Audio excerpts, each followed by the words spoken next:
মুহূৰ্তত এটা অত্যন্ত গুৰুত্বপূৰ্ণ খবৰ দিব বিচাৰিছো। মোদী চৰকাৰৰ এখন বাজেট কেৱল চকী বচাবলৈহে বনোৱা হৈছে। নীতিশ কুমাৰ আৰু চন্দ্ৰবাবু নাইডুক সন্তুষ্ট কৰিবলৈহে এই বাজেট প্ৰকাশ কৰিছে মোদী চৰকাৰে। এই গুৰুতৰ অভিযোগ অসমৰ সাংসদ গৌৰৱ গগৈ। বাজেট দাখিলৰ পাছতেই এইবাৰ বিত্তমন্ত্ৰী আৰু নৰেন্দ্ৰ মোদীক ক্ষুদ্ধাৰ সমালোচনা গৌৰৱ গগৈ। আৰু সংবাদ মাধ্যমৰ আগত গৌৰৱ গগৈ এক প্ৰকাৰৰ বাজেটক লৈ মোদীৰ বিৰুদ্ধে গৰ্জন আৰম্ভ কৰিলে। গুৰুতৰ অভিযোগ তুলিলে গৌৰৱ গগৈ আৰু সমগ্ৰ দেশজুৰি এই মুহূৰ্তত গৌৰৱ গগৈৰ মন্তব্যক লৈ খুব চৰ্চা আৰম্ভ হৈছে। সবিশেষ আনি টক্সৰ দৰ্শকৰ বাবে লৈ আহিছো। আমি জনাইছো গুৰুত্বপূৰ্ণ খবৰ, মোদী চৰকাৰৰ এই বাজেট কেৱল চকীখন বচাবলৈহে বনোৱা হৈছে। এইখন কেৱল নীতিশ আৰু চন্দ্ৰবাবুক সন্তুষ্ট কৰিবলৈ বনোৱা বাজেট। সাধাৰণ মানুহ কৃষকৰ বাবে একো বিশেষ নাই বাজেটত। বাজেটক লৈ মোদী চৰকাৰক তোলা ধুনা অসমৰ সাংসদ গৌৰৱ গগৈ। মোদী চৰকাৰক চান্দা দিয়া উদ্যোগপতিৰহে লাভ হ'ব বাজেটৰ পৰা।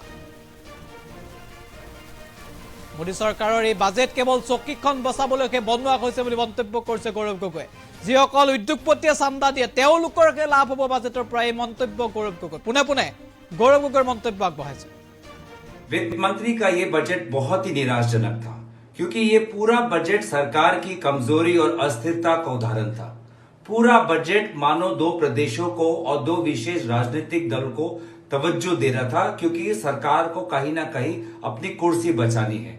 तो सिर्फ कुर्सी बचाने के लिए ये पूरा बजट का सत्र बुलाया गया है। यहाँ पे मध्यम वर्ग, किसानों और बेरोजगार को ना कुछ मिला है। हाँ, वे उद्योगपति जो सरकार को, भाजपा को चंदा देते हैं, उनको नए नए तरीके मिले हैं कि कैसे वो अपना मुनाफा बढ़ा सके। तो पूरी तरीके से ये बजट व्यर्थ, कुर्सी बचाओ और उद्योगपति को और धनी करो का बजट ये हमें देखने को मिला। वित्त मंत्री का ये बजट बहुत ही निराशजनक था, क्योंकि ये पूरा बजट सरकार की कमजोरी और अस्थिरता का उदाहरण था।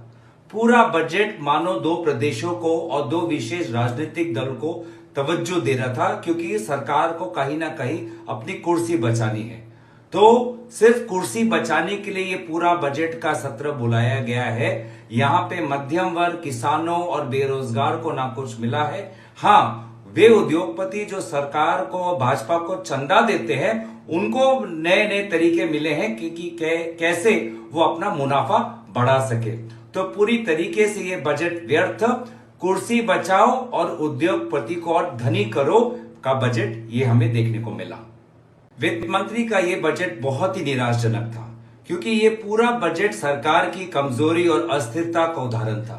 पूरा बजट मानो दो प्रदेशों को और दो विशेष राजनीतिक दल को तवज्जो दे रहा था, क्योंकि सरकार को कहीं ना कहीं अपनी कुर्सी बचानी है। तो सिर्फ कुर्सी बचाने के लिए ये पूरा बजट का सत्र बुलाया गया है। यहाँ पे मध्यम वर्ग, किसानों और बेरोजगार को ना कुछ मिला है। हाँ, वे उद्योगपति जो सरकार को, भाजपा को चंदा देते हैं, उनको नए नए तरीके मिले हैं कि कैसे वो अपना मुनाफा बढ़ा सके। तो पूरी तरीके से ये बजट व्यर्थ, कुर्सी बचाओ और उद्योगपति को और धनी करो का बजट ये हमें देखने को मिला। वित्त मंत्री का ये बजट बहुत ही निराशजनक था, क्योंकि ये पूरा बजट सरकार की कमजोरी और अस्थिरता का उदाहरण था। पूरा बजट मानो दो प्रदेशों को और दो विशेष राजनीतिक दल को तवज्जो दे रहा था, क्योंकि सरकार को कहीं ना कहीं अपनी कुर्सी बचानी है। तो सिर्फ कुर्सी बचाने के लिए ये पूरा बजट का सत्र बुलाया गया है। यहाँ पे मध्यम वर्ग, किसानों और बेरोजगार को ना कुछ मिला है। हाँ, वे उद्योगपति जो सरकार को, भाजपा को चंदा देते हैं, उनको नए नए तरीके मिले हैं कि कैसे वो अपना मुनाफा बढ़ा सके। तो पूरी तरीके से ये बजट व्यर्थ, कुर्सी बचाओ और उद्योगपति को और धनी करो का बजट ये हमें देखने को मिला। वित्त मंत्री का ये बजट बहुत ही निराशजनक था, क्योंकि ये पूरा बजट सरकार की कमजोरी और अस्थिरता का उदाहरण था। पूरा बजट मानो दो प्रदेशों को और दो विशेष राजनीतिक दल को तवज्जो दे रहा था, क्योंकि सरकार को कहीं ना कहीं अपनी कुर्सी बचानी है। तो सिर्फ कुर्सी बचाने के लिए ये पूरा बजट का सत्र बुलाया गया है। यहाँ पे मध्यम वर्ग, किसानों और बेरोजगार को ना कुछ मिला है। हाँ, वे उद्योगपति जो सरकार को, भाजपा को चंदा देते हैं, उनको नए नए तरीके मिले हैं कि कैसे वो अपना मुनाफा बढ़ा सके। तो पूरी तरीके से ये बजट व्यर्थ, कुर्सी बचाओ और उद्योगपति को और धनी करो का बजट ये हमें देखने को मिला। वित्त मंत्री का ये बजट बहुत ही निराशाजनक था, क्योंकि ये पूरा बजट सरकार की कमजोरी और अस्थिरता का उदाहरण था। पूरा बजट मानो दो प्रदेशों को और दो विशेष राजनीतिक दल को तवज्जो दे रहा था, क्योंकि सरकार को कहीं ना कहीं अपनी कुर्सी बचानी है। तो सिर्फ कुर्सी बचाने के लिए ये पूरा बजट का सत्र बुलाया गया है। यहाँ पे मध्यम वर्ग, किसानों और बेरोजगार को ना कुछ मिला है। हाँ, वे उद्योगपति जो सरकार को, भाजपा को चंदा देते हैं, उनको नए नए तरीके मिले हैं कि कैसे वो अपना मुनाफा बढ़ा सके। तो पूरी तरीके से ये बजट व्यर्थ, कुर्सी बचाओ और उद्योगपति को और धनी करो का बजट ये हमें देखने को मिला। वित्त मंत्री का ये बजट बहुत ही निराशाजनक था, क्योंकि ये पूरा बजट सरकार की कमजोरी और अस्थिरता का उदाहरण था। पूरा बजट मानो दो प्रदेशों को और दो विशेष राजनीतिक दल को तवज्जो दे रहा था, क्योंकि सरकार को कहीं ना कहीं अपनी कुर्सी बचानी है। तो सिर्फ कुर्सी बचाने के लिए ये पूरा बजट का सत्र बुलाया गया है। यहाँ पे मध्यम वर्ग, किसानों और बेरोजगार को ना कुछ मिला है। हाँ, वे उद्योगपति जो सरकार को, भाजपा को चंदा देते हैं, उनको नए नए तरीके मिले हैं कि कैसे वो अपना मुनाफा बढ़ा सके। तो पूरी तरीके से ये बजट व्यर्थ, कुर्सी बचाओ और उद्योगपति को और धनी करो का बजट ये हमें देखने को मिला। वित्त मंत्री का ये बजट बहुत ही निराशाजनक था, क्योंकि ये पूरा बजट सरकार की कमजोरी और अस्थिरता का उदाहरण था।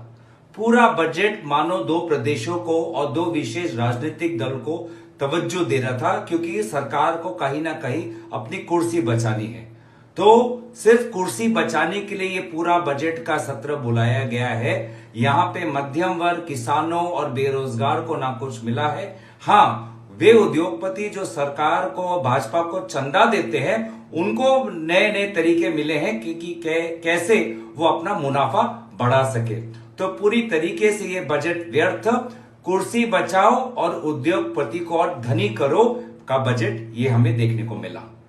वित्त मंत्री का ये बजट बहुत ही निराशाजनक था, क्योंकि ये पूरा बजट सरकार की कमजोरी और अस्थिरता का उदाहरण था। पूरा बजट मानो दो प्रदेशों को और दो विशेष राजनीतिक दल को तवज्जो दे रहा था, क्योंकि सरकार को कहीं ना कहीं अपनी कुर्सी बचानी है। तो सिर्फ कुर्सी बचाने के लिए ये पूरा बजट का सत्र बुलाया गया है। यहाँ पे मध्यम वर्ग, किसानों और बेरोजगार को ना कुछ मिला है। हाँ, वे उद्योगपति जो सरकार को, भाजपा को चंदा देते हैं, उनको नए नए तरीके मिले हैं कि कैसे वो अपना मुनाफा बढ़ा सके। तो पूरी तरीके से ये बजट व्यर्थ, कुर्सी बचाओ और उद्योगपति को और धनी करो का बजट ये हमें देखने को मिला। वित्त मंत्री का ये बजट बहुत ही निराशाजनक था, क्योंकि ये पूरा बजट सरकार की कमजोरी और अस्थिरता का उदाहरण था। पूरा बजट मानो दो प्रदेशों को और दो विशेष राजनीतिक दल को तवज्जो दे रहा था, क्योंकि सरकार को कहीं ना कहीं अपनी कुर्सी बचानी है। तो सिर्फ कुर्सी बचाने के लिए ये पूरा बजट का सत्र बुलाया गया है। यहाँ पे मध्यम वर्ग, किसानों और बेरोजगार को ना कुछ मिला है। हाँ, वे उद्योगपति जो सरकार को, भाजपा को चंदा देते हैं, उनको नए नए तरीके मिले हैं कि कैसे वो अपना मुनाफा बढ़ा सके। तो पूरी तरीके से ये बजट व्यर्थ, कुर्सी बचाओ और उद्योगपति को और धनी करो का बजट ये हमें देखने को मिला। वित्त मंत्री का ये बजट बहुत ही निराशाजनक था, क्योंकि ये पूरा बजट सरकार की कमजोरी और अस्थिरता का उदाहरण था। पूरा बजट मानो दो प्रदेशों को और दो विशेष राजनीतिक दल को तवज्जो दे रहा था, क्योंकि सरकार को कहीं ना कहीं अपनी कुर्सी बचानी है। तो सिर्फ कुर्सी बचाने के लिए ये पूरा बजट का सत्र बुलाया गया है। यहाँ पे मध्यम वर्ग, किसानों और बेरोजगार को ना कुछ मिला है। हाँ, वे उद्योगपति जो सरकार को, भाजपा को चंदा देते हैं, उनको नए नए तरीके मिले हैं कि कैसे वो अपना मुनाफा बढ़ा सके। तो पूरी तरीके से ये बजट व्यर्थ, कुर्सी बचाओ और उद्योगपति को और धनी करो का बजट ये हमें देखने को मिला। वित्त मंत्री का ये बजट बहुत ही निराशाजनक था, क्योंकि ये पूरा बजट सरकार की कमजोरी और अस्थिरता का उदाहरण था। पूरा बजट मानो दो प्रदेशों को और दो विशेष राजनीतिक दल को तवज्जो दे रहा था, क्योंकि सरकार को कहीं ना कहीं अपनी कुर्सी बचानी है। तो सिर्फ कुर्सी बचाने के लिए ये पूरा बजट का सत्र बुलाया गया है। यहाँ पे मध्यम वर्ग, किसानों और बेरोजगार को ना कुछ मिला है। हाँ, वे उद्योगपति जो सरकार को, भाजपा को चंदा देते हैं, उनको नए नए तरीके मिले हैं कि कैसे वो अपना मुनाफा बढ़ा सके। तो पूरी तरीके से ये बजट व्यर्थ, कुर्सी बचाओ और उद्योगपति को और धनी करो का बजट ये हमें देखने को मिला। वित्त मंत्री का ये बजट बहुत ही निराशाजनक था, क्योंकि ये पूरा बजट सरकार की कमजोरी और अस्थिरता का उदाहरण था। पूरा बजट मानो दो प्रदेशों को और दो विशेष राजनीतिक दल को तवज्जो दे रहा था, क्योंकि सरकार को कहीं ना कहीं अपनी कुर्सी बचानी है। तो सिर्फ कुर्सी बचाने के लिए ये पूरा बजट का सत्र बुलाया गया है। यहाँ पे मध्यम वर्ग, किसानों और बेरोजगार को ना कुछ मिला है। हाँ, वे उद्योगपति जो सरकार को, भाजपा को चंदा देते हैं, उनको नए नए तरीके मिले हैं कि कैसे वो अपना मुनाफा बढ़ा सके। तो पूरी तरीके से ये बजट व्यर्थ, कुर्सी बचाओ और उद्योगपति को और धनी करो का बजट ये हमें देखने को मिला। वित्त मंत्री का ये बजट बहुत ही निराशाजनक था, क्योंकि ये पूरा बजट सरकार की कमजोरी और अस्थिरता का उदाहरण था। पूरा बजट मानो दो प्रदेशों को और दो विशेष राजनीतिक दल को तवज्जो दे रहा था, क्योंकि सरकार को कहीं ना कहीं अपनी कुर्सी बचानी है। तो सिर्फ कुर्सी बचाने के लिए ये पूरा बजट का सत्र बुलाया गया है। यहाँ पे मध्यम वर्ग, किसानों और बेरोजगार को ना कुछ मिला है। हाँ, वे उद्योगपति जो सरकार को, भाजपा को चंदा देते हैं, उनको नए नए तरीके मिले हैं कि कैसे वो अपना मुनाफा बढ़ा सके। तो पूरी तरीके से ये बजट व्यर्थ, कुर्सी बचाओ और उद्योगपति को और धनी करो का बजट